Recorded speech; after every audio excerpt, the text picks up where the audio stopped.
Being all the time at home can be tough, so I'm pretty lucky that I have my garden where you can hear the birds in the background, but also my wet blade workshops were postponed, also my assignments were postponed, and so the only person I can shoot portraits with is myself.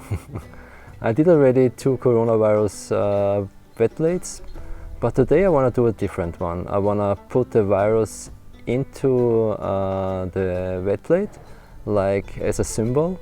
And so I made a Waterhouse stop that makes some seas in the background. You're gonna see it.